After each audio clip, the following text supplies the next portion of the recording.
On est en train de faire face à un déplacement de population qui est massif, important et très rapide sur le continent européen et qu'on n'avait pas vu depuis la Deuxième Guerre mondiale, même dans les années 90 avec la guerre dans les Balkans. On est aujourd'hui, depuis le 24 février à début mai, sur pratiquement 6 millions d'Ukrainiens, de personnes qui ont fui l'Ukraine, donc qui ont franchi la frontière de l'Ukraine.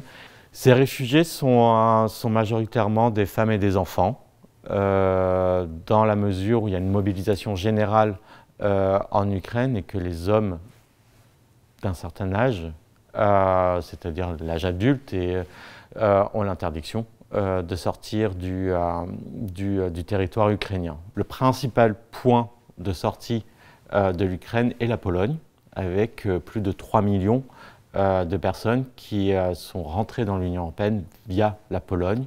Ensuite arrive la Roumanie et puis la Slovaquie. Et puis il y a deux autres pays qui sont aussi concernés par les arrivées de personnes d'Ukraine, la Russie et la Moldavie. Là où on a beaucoup moins de données fiables, c'est sur où sont ces réfugiés aujourd'hui, puisqu'ils ont une liberté de circulation, en tout cas dans l'espace Schengen, dans l'Union européenne.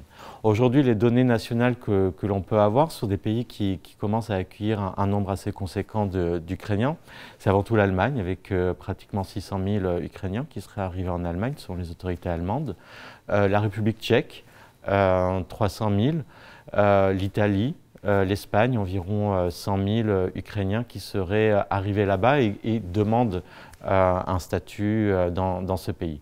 La France est beaucoup moins concernée. Selon les autorités françaises, il y a 70 000 Ukrainiens qui se seraient installés en France. Encore une fois, en sachant qu'il y a beaucoup d'Ukrainiens qui sont passés par Paris pour ensuite descendre vers l'Espagne ou le Portugal, voire l'Italie.